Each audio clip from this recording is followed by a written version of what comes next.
Good morning ladies and gentleman, I welcome you all. तहे दिल से आप सभी का स्वागत है यहाँ पर। दिनेश मिश्रा, मैं मोहन मिश्रा एंड अवनीश, आप सभी का दिल से स्वागत करते हैं हीली फॉर वर्ल्ड की ओर से।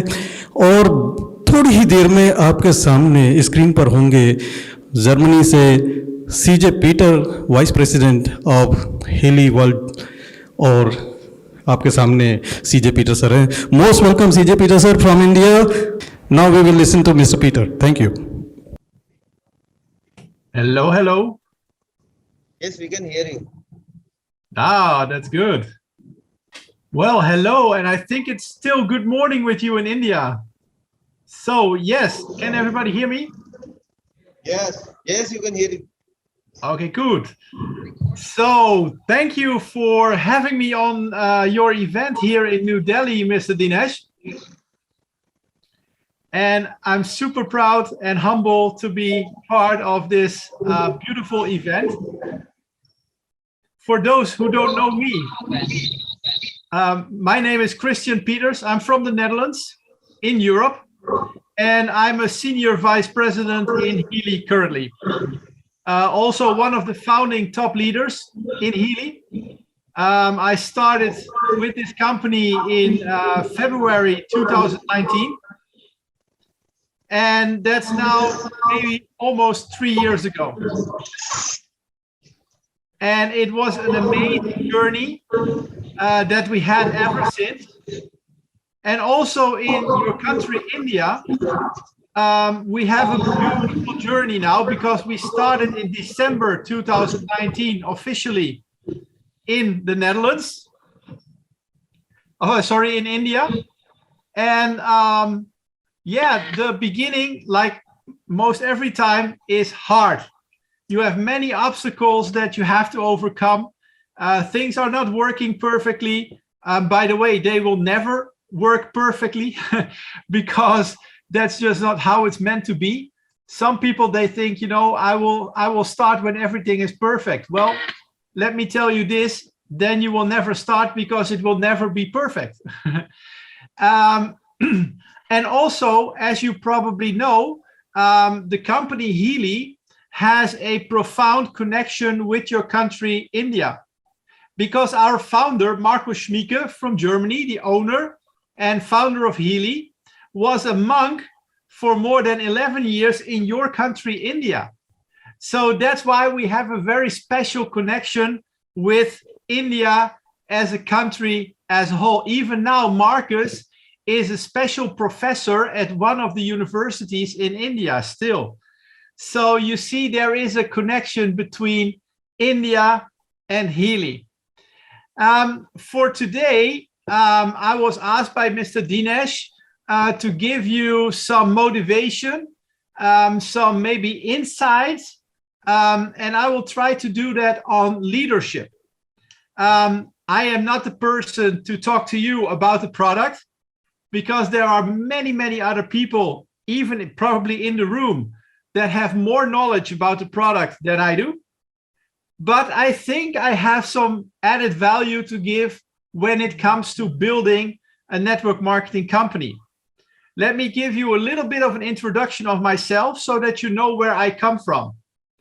So I was born and raised in the hospitality industry, hotels, restaurants, etc. Decided when I went up and went a big boy, I decided to do something else. I became an architect. So I designed buildings, offices, houses, whatever, fabrics. And I did that for more than 20 years, 22 years to be exact. I had over 20 employees. I also started a real estate investment company. And in 2008, I was reflecting on myself, you know, what have I done the last 20 years, and how will I continue in the next 5, 10, 15, and 20 years? And do I want to do that in the same way? And my answer was no.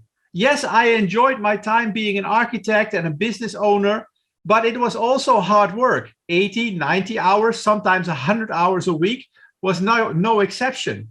So I was working hard. I was making good money, but I didn't see my family. I didn't see my friends, because I was always working. So I said to myself, well, this is not what I want anymore. But then the question pops up, what can you do else? So I went on the internet and I did some research, and that's how I stumbled upon the business model of network marketing. And I was invited with a company with nutritional supplements. I went there, I saw it. I didn't have a connection with the product because I was an architect, right? An architect, nutritional supplements. That's a strange combination. But I was intrigued by the business model of network marketing because I saw myself there creating more freedom for myself, especially time freedom. So I started in that company in 2008.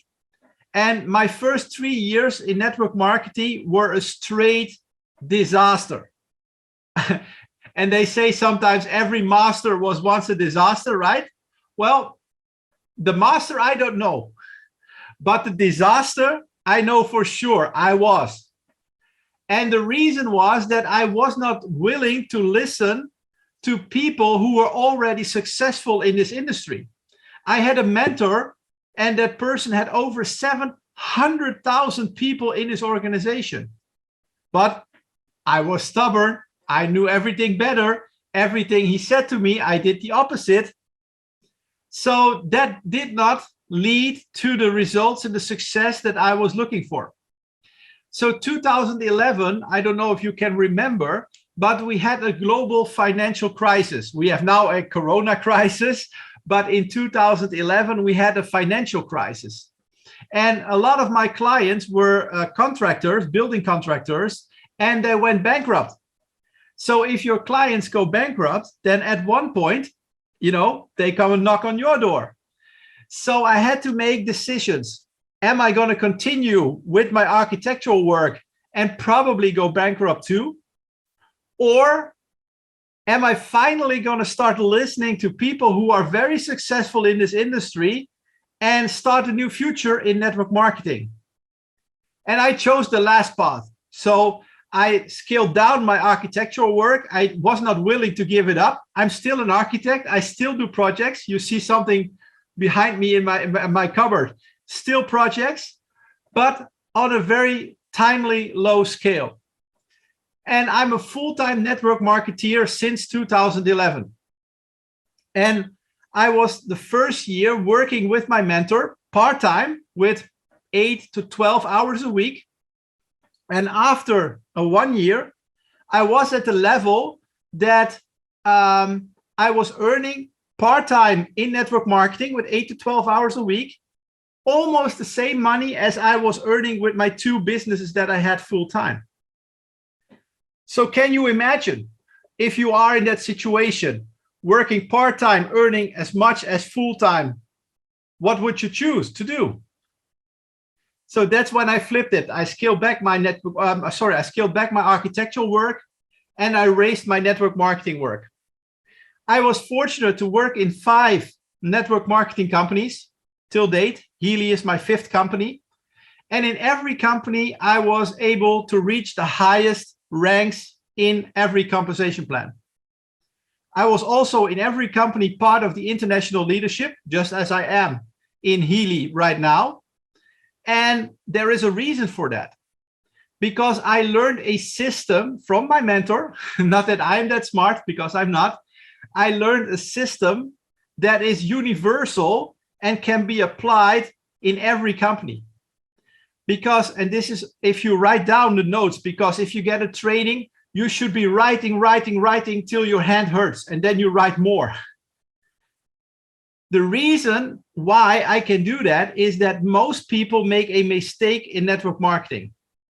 And the biggest mistake in network marketing is that people think it's about the product.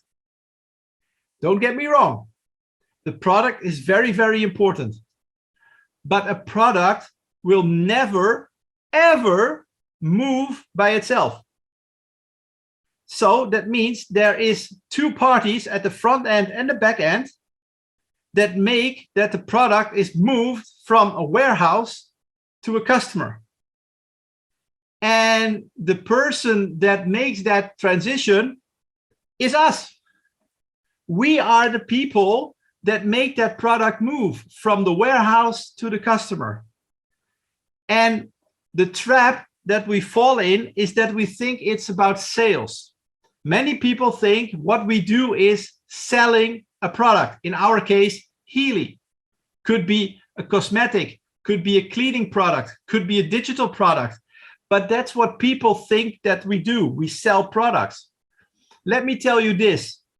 I am responsible for more than $80 million in volume in network marketing in the last 14 years. And I have never, ever sold one product of any company in my life. Nor will I ever sell a product in my life. Why? Because I don't want to. I don't like selling. And some people like selling, but they are not good at selling. Then it's still a problem, right? So how do we move those products? Well, it's called network marketing. It's finding a person that has a certain desire, a certain need or want, and we help that person fulfill that desire, need, or want. And in order to do that, we teach, train, and guide that person how to build a business in network marketing, in our case with Healy, one of the most exciting companies in the network marketing industry at this point in time, because we have no competition. There is no other company out there that even remotely does something similar than we do. So that gives us a competitive advantage. Yes, there will come parties to the market that will copy us. And that's okay, because, you know, Herbalife is not the only company on the market with herbal products, right? But they are still the market leader. Forever Living Products is not the only party on the market with aloe vera products, but they are still the market leader after 20, 30, 40 years. So I believe that Healy will be the market leader when it comes to frequency products in 20, 30 years from now. Will there be other companies coming to the market? Yes, but I see that as a compliment, because if people copy you, I see that as a compliment. Then you do something right. Otherwise, people will not copy you, right? So this is the advantage that we can use right now, because at this time, there is no competition. So for now, it's the most beautiful time to be in Healy, because now we have the time to use that competitive advantage. So that's a little bit about me and my vision on the market. A training that I would like to do with you today is called Profile of a Leader. And therefore, I will share my screen with you guys to show you a little bit about that. And hopefully it will motivate you. Let me see. So I told you a few minutes ago that I use a system. And I call that system for Success. It contains about 23 modules that will guide a person who has no knowledge about network marketing whatsoever to a professional network marketeer in about 90 days. So it's not from today to tomorrow, but it takes about 90 days. And one of those modules is called Profile of a Leader. And when it comes to a leader, then leaders have three common characteristics. And the first one is they practice good daily habits and actions. Be mindful, daily habits and actions. So not when you feel like it, or if the sun is shining, or if you have a day off. No, every day you practice good habits and actions. They work through the circles of commitment, and I will show you in a minute what that means. And they exercise their attributes to success. I will show you also what those attributes are. So let's talk about those good daily habits and actions. One thing they do is always eat the frog. Maybe some of you heard of this. Maybe for some of you it's new, but it means that in a day we have to do certain tasks, and some tasks we like and other tasks we dislike.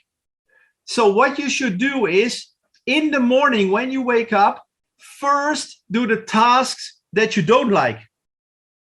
So once you got them done, you got the rest of the day off to do the tasks that you like and that you love and where you get a smile on your face. What happens is, if you do it the other way around and you postpone every time the task that you don't like, then, you know, at the end of the day, oh, I'm tired, I'm going to sleep, I will do it tomorrow. And then tomorrow something else comes up and you didn't do it again. And then it takes days before you finally do it, if you ever do it. So eat the frog first. Then do your daily affirmations before you go to sleep. Sleep is one of the most important times of the day for a human being, because your body and your mind is recovering. So when you do affirmations before you go to sleep, so you tell positive things to yourself, you go with a positive feeling to sleep, and then your body will recover better and sooner because of those affirmations, and therefore your quality of sleep is better. Like I already said, always take notes and record every coaching call. I was fortunate enough to have a number of coaches and mentors in my life, and I got hundreds of hours of recording of coaching. I always use these books, notebooks, like this ones, with a hardcover, and I wrote about 18 of these books full in the last 15 years. So I can retrieve all my notes from the last 14 years. See, if you don't make notes, all that information will be gone. And that's a waste of time. That's a waste of your time, but it's also a waste of time of the person that tried to teach you something, right? So you should always be making notes. Practice mind feeding on a daily basis. So watch videos on YouTube or Vimeo, or read a book or something like that, that helps you in your conquest to where you want to go. I talked about the circles of commitment. In network marketing, we see that there are different levels of commitment. The first level is a prospect. Somebody who sees the opportunity for the first time, maybe wants to join, maybe doesn't want to join, we don't know. So we have no basis whatsoever to rely on with that person. So that's a prospect. Once that prospect said, hey, I want to join this opportunity, Healy, then that person becomes an attender. An attender means that he is on the Zoom calls. If we can do live meetings, that person is on a live meeting. So he will be there where an event is, either online or offline. But still, you cannot base too much on this person, because if the goldfish has a flu, then the flu of the goldfish is more important than your Zoom meeting or your live meeting. So we just take what we can get from an attender. Then an attender becomes a regular person. That means he tries, still not 100%, but he tries to be committed to certain goals. Small goals, but still tries to commit to that. Once that becomes a habit, committing to a goal, reaching that goal, that person becomes a growing member, partner, distributor, whatever you like to call it. So that means the goals become bigger. There is more that you can build on with that person, and you start to develop a serious relationship with that person. Then that person becomes maturing, just like with children. First, they are a child, and then around the age of 18, whatever, some a little bit sooner, some a little bit later, but they become mature. So that's the same way it happens in network marketing, and not maturing in age, but maturing in behavior and thought patterns. Then a person becomes an emerging leader. So he's not a leader yet, but now he's not focusing on committing to his own goals, but he's also starting to serve other people. And that's a really important phase, because now we are transiting in focusing on our own needs to focusing on other people's needs. Because the real wealth, if you will, is not to be found in your own needs. The real wealth is to be found in satisfying needs and benefits from other people, in serving your community.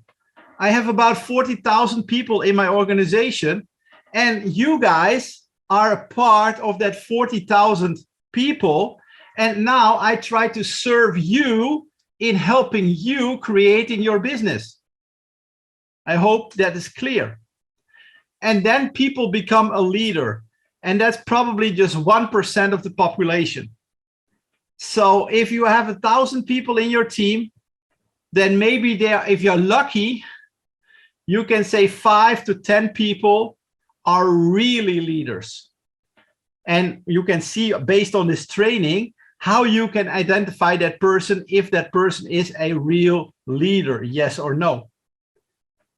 So what do good leaders do? Well, they commit to leading. They commit to serve. So they model the right behavior. The right behavior when it comes to dressing. You know, if I go to a meeting, I will always be in a suit, maybe a tie, maybe not, does not matter. For the ladies, business-like, you know, that's important. In the way you talk, not only on a meeting, but outside the meeting, when you are in the city, online, when you are on Facebook or on Twitter or Instagram, wherever you are, everywhere where you are, you need to model the right behavior. You are not a leader from 8 to 5.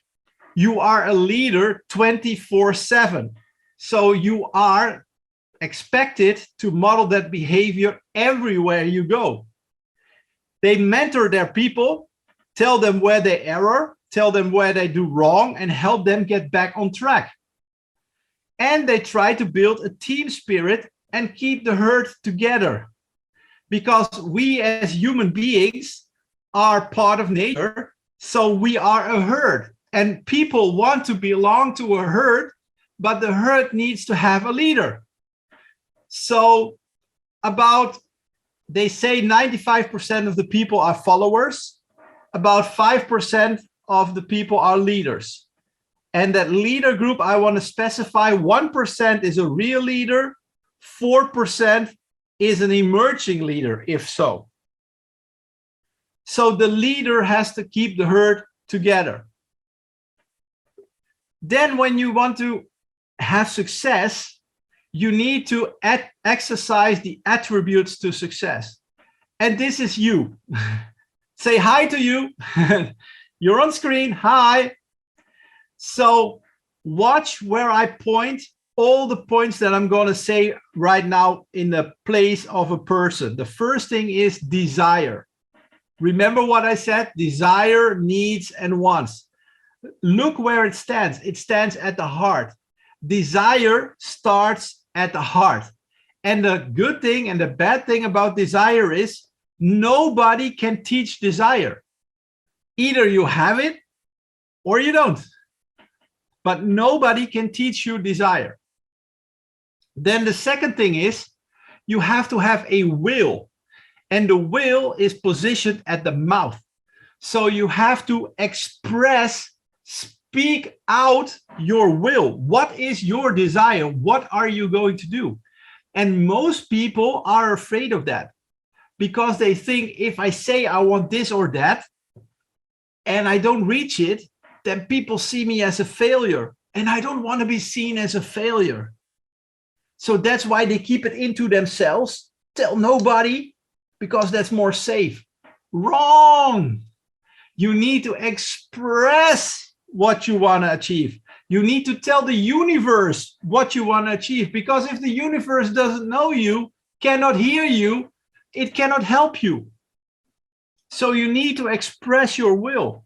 Then you need to be teachable. And teachable stands here at your brain. So how teachable are you? Some people, just like me in the beginning, say when they hear me speak, they think, oh my God, that Dutchman is totally crazy. I'm not going to do that. Well, I said the same thing 14 years ago to the people that tried to teach me something. Was not very smart, because now I'm teaching the same things they were teaching me 14 years ago. But I lost about 3 years of my career, of my life, because I was not willing to listen. I was not teachable. So I try to save you that time if you are teachable right now. Then you need to be self-reliant, and it stands on the shoulders. You are responsible for your business, not Healy, not Mr. Dinesh, not Mr. Avanish, not me. You are responsible and self-reliant. So even if the company does some things that you don't like, or things don't go the way you like it to go, you are still responsible for your business. And then the real leadership turns on, because what are you going to do when it doesn't go the way you want? Are you going to complain? Are you going to procrastinate? Are you going to stop? Or are you going to show leadership? You know, if you have a team, I told you I have about 40,000 people, right? If I were to stop, I say, I will wait till the company does this or the company does that, and then I will start. If that was my attitude, what would 40,000 people in the world do as well? They would do the same, because they look at you as the leader, right? And you have to model the right behavior. So the right behavior obviously is not waiting, procrastinating, or stopping. The right behavior is continuing and find solutions for problems, because that's what that's what entrepreneurship is. Find the problem, solve the problem. Find a need, satisfy that need. That's what entrepreneurship is. That's what leadership is. Then you need to be driven. Driven means you have to have a cause, a purpose, or a crusade, that desire that makes you want to get up. It's now almost 8 a.m. at my place. I got up at 5:30 this morning to be with you on this call today. Is that driven? It's Saturday. Yes. Also, the way I speak to you, I almost shout into the microphone, right? Because if I would do this training, like say, hello, India. Good morning. How are you doing? I'm a little bit tired, but I'm going to do a training for you. How would that come across? Probably not good, right? So you have to be driven. You have to have determination. Then you have to be directed. That means you have to have a plan. Where will you go? Even to you in the room right now, if I would go to every person single and ask you, what is your plan? Where will you be in 3 months from now? Where will you be in 6 months, in 12 months, in 36 months from now? Hopefully, I find 1 or 2 people that can show me, but the majority of you do not have your goals written on paper. That's wrong. Because if you don't know where you go, how are you going to get there? If you don't speak out into existence by writing on paper, this is what I want to achieve and this is how I'm going to do it, how are you going to get there?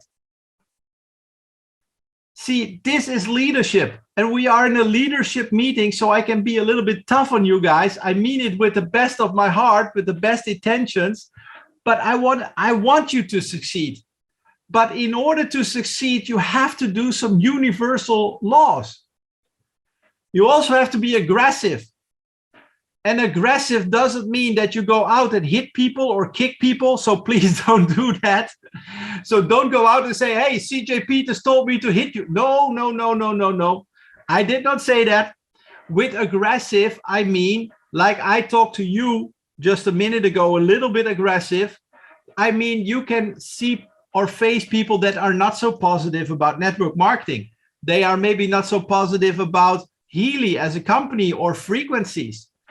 They say it's a pyramid scheme. The top earns all the money. I don't believe frequencies work. It's a placebo. So you have to learn how to overcome all those objections. by being a little bit aggressive. I'm from the Netherlands, and in the Netherlands, we have a saying, don't let people pick the cheese from your bread. So that means,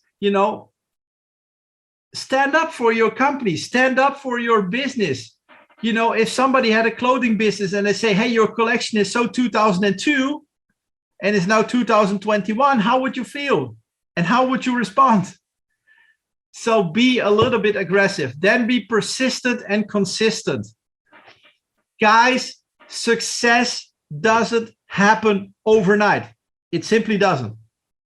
So it takes a little while, just in nature. If you want to plant a tree or you want to plant a flower, both take time. Probably a tree a little bit longer than a flower, but you have to cultivate the soil. You have to put a seed in. You have to cultivate the soil again. Then a sprout comes up. You have to cultivate again. It will grow and grow. And finally, it's a flower or a tree after some time. So depending on what your goals are, a small business or a big business, it will take time. You have to take actions. You have to cultivate it. And then over time, you see it growing, but probably not in the first days or weeks or even months. Yes, some people do. Good for them. But they are exceptions to the rule. And not everybody can be an exception.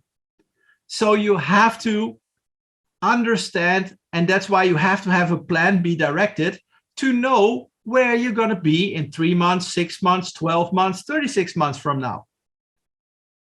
And when it all comes down to is when you got all these things together, you're going to show leadership. And you can, grade yourself on all these points. Better do it with a buddy, somebody that you work with. Ask that buddy, hey, when it comes to being consistent, how consistent do you think I am? When it comes to teachable, how teachable do you think I am on a scale from 1 to 10? And if you find out, hey, maybe I'm not so teachable, you can work on that. Or maybe my drive is not as what it should be, then you can work on that. You can follow trainings. We provide the trainings. Go out and find external trainings. I got people with Eric Worre, for example. I got people with Tony Robbins. All good.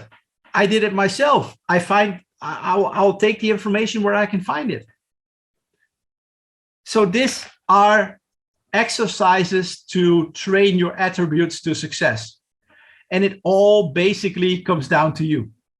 So network marketing, guys, don't blame company, don't blame products, don't blame a compensation plan, because it's for every person in the company the same. Don't blame your upline, your sideline, your crossline. It's for everybody the same, because some people make it a huge success and some people fail with the same products, with the same marketing plan, with the same compensation plan, with the same product, with the same upline, with the same crossline, with the same sideline. How does it happen? So it's all about you. So in closing for this training, some short notes for a profile of a leader. They are long-term thinkers. They visualize certain tasks to complete. If you are working with me, I'm always doing PowerPoints. I'm giving you things to do because I want you to succeed. They develop practical, workable, ongoing activities for their people, and they inspire and motivate with vision. That's what leaders do. And they create their own destiny. Really, really important. We as leaders, we don't want to take things to chance. We don't want to depend on the government. We don't want to depend on an employer. We don't want to depend on nobody. We create our own destiny. Secondly, leaders are people-driven, meaning we understand what motivates our people. My mentor taught me from all the people on your first 3 levels in your organization, you should know everything. Are they married? Kids? Pets? Hobbies? Do they have a mistress? Whatever it is, you should know everything from them because they are your capital. That's what you're working with. Do you know everything about your first 3 levels deep people? They frame strategies, tactics for people to accomplish their goals. Really, really, you cannot expect from people to do that by themselves. You have to help them to frame those strategies and tactics. And they focus on helping people and not themselves. Like I said, there comes a point that you transit from focusing on your own needs and desires to serving other people, helping to get their desires and needs and wants.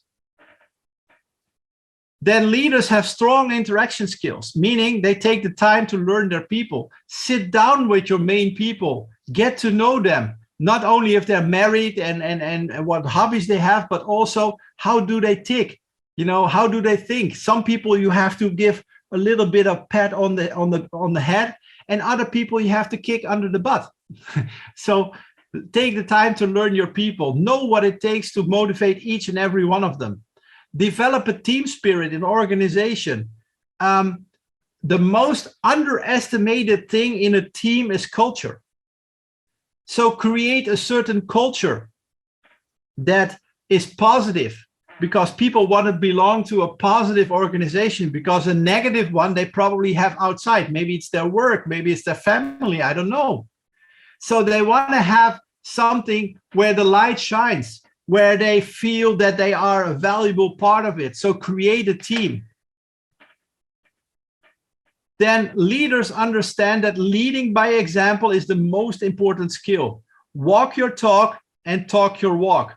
Do not ask anything to do from any person that you don't do yourself. So don't ask people to use Healy every day if you don't use Healy every day. Don't ask people to go prospect if you don't prospect. And that's how you earn the respect of your people. Respect you cannot demand. Respect is what you have to earn. And the best way to earn it is to lead by example, walk your talk and talk your walk. And accept accountability and responsibility for your actions. And this is one of the most important key things, because everybody wants to be a leader. But once I ask them, I want to hold you accountable for something, or you have to invest your own money. No, I don't have money. No, I don't want to be responsible for that. Why not? If you want to be considered a leader, hey, that's not a problem, right? Or maybe you are not the leader yet. Listen, yet, because you can always change and you can always rise up. So leaders are great communicators. Keep your people informed, keep them in the loop. We do that with WhatsApp groups, Telegram groups, Facebook groups, whatever, websites. Understand that ignored people become indifferent and hostile. Most important is the worst thing you can do to a human being is ignore it. So don't ignore your people. Try to incorporate them in what you do. And if they don't want to, that's their choice. But give them an opportunity to be involved. And if they choose not to be involved, it's not your problem, then it's their problem. Know that showing concern for your people's everyday life is the best way to develop loyalty.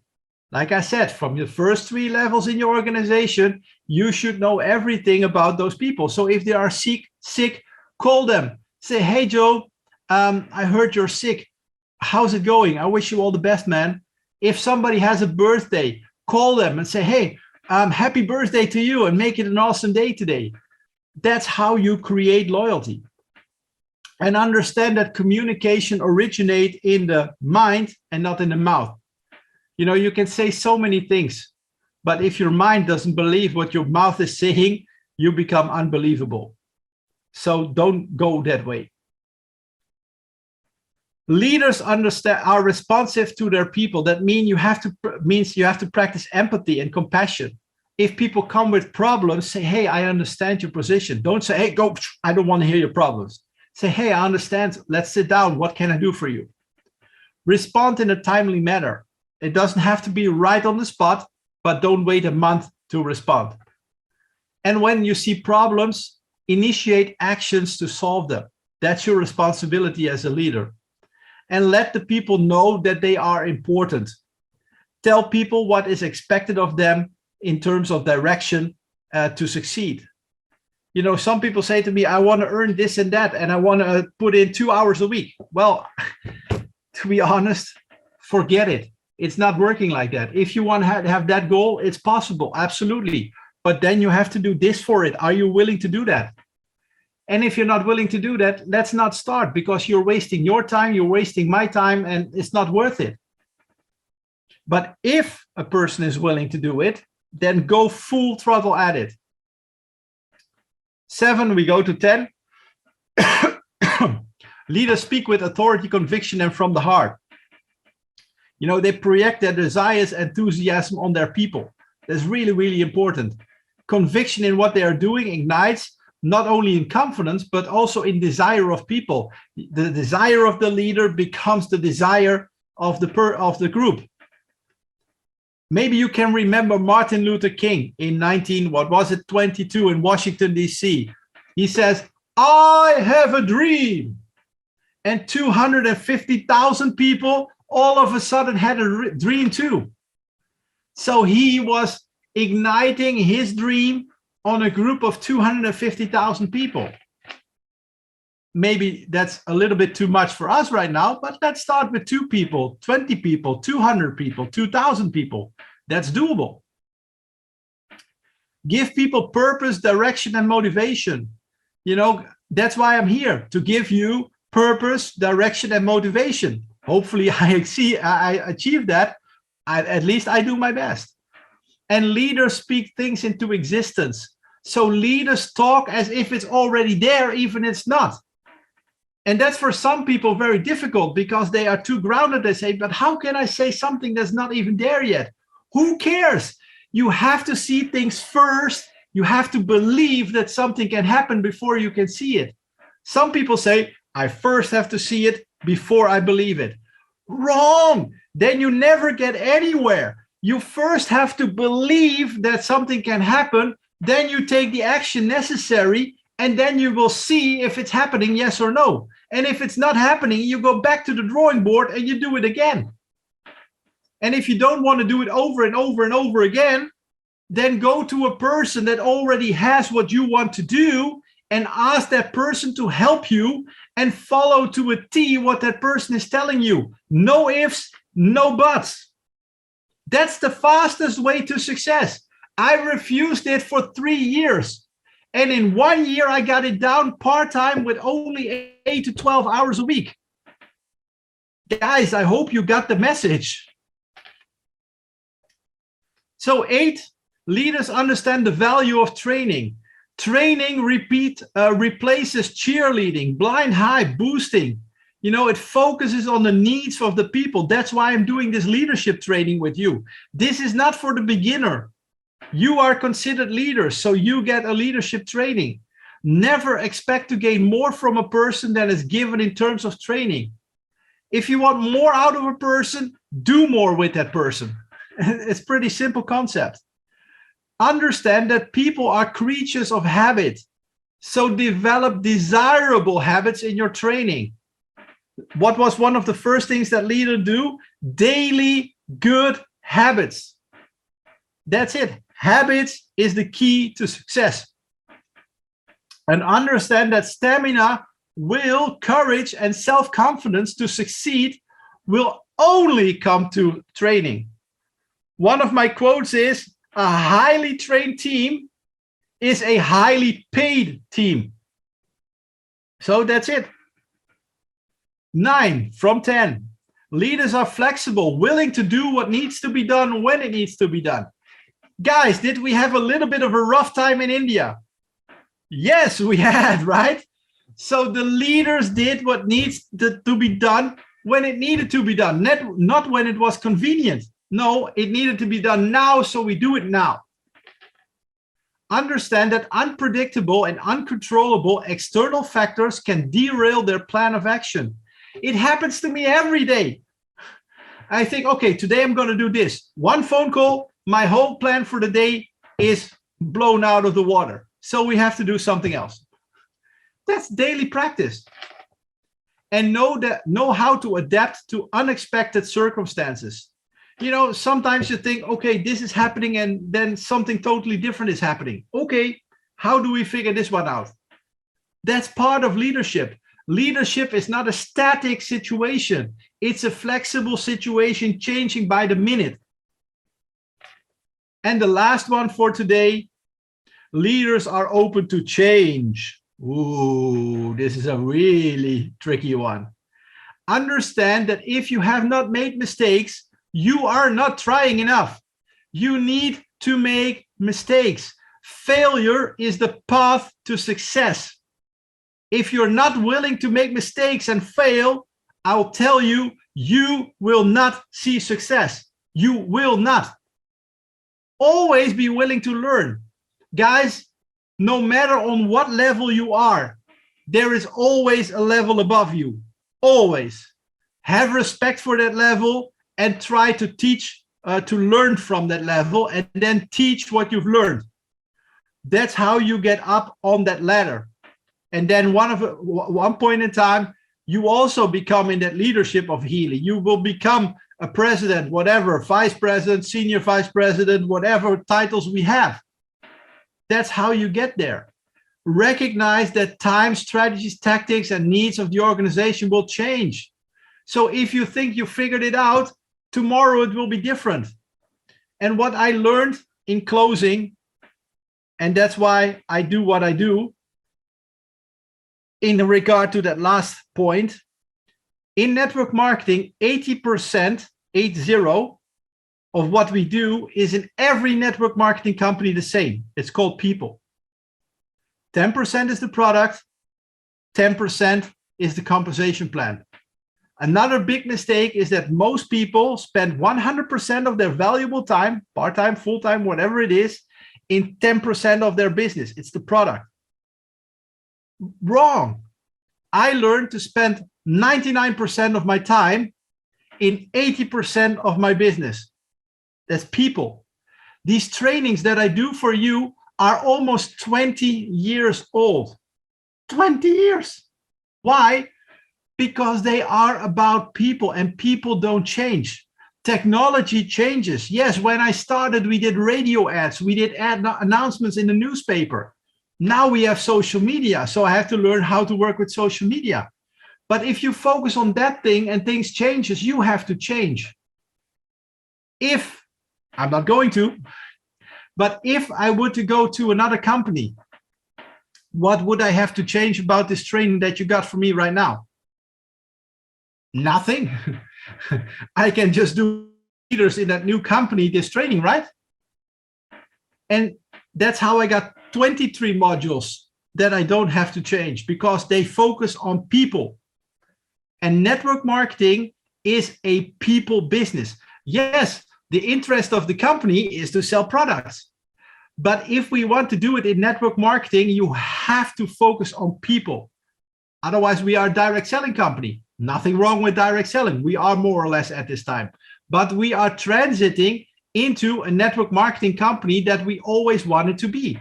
Therefore, we have to shift the focus from the product to the people. It's a hard thing to do. We see that every day, but it has to be done, because that's where the capital is, the people. The people are the capital of a network marketing company. So this, guys, was a training of profile of a leader. It's a leadership meeting, so I hope you got some value from it. I hope that you got some golden nuggets. Write many notes. And if I can give you one assignment, that is, pick 1, 2, or 3 things out of this training that you got today and implement them this afternoon. Not tomorrow, this afternoon in what you're doing. And once you figure this one out, take another 1, 2, or 3 things out of this training and implement them. And that's the strategy I followed. Become every day 1% better than you were yesterday. If you do that, then in 1 year's time from now, you would be 365% better than you are today. Would you be interested in being 365% better in 1 year's time from now than you are today? If yes, then follow my advice. If you need my help, People know how to find me over Facebook, WhatsApp, and whatever. I would like to thank you for being part in this amazing event in New Delhi. Although I'm in the Netherlands here, but I feel a part of you. And I wish everybody an awesome day, a most beautiful event. And Mr. Dinesh, thank you for having me on your event. Hope I could bring some value. And I wish everybody there a happy weekend. Bye-bye, everybody.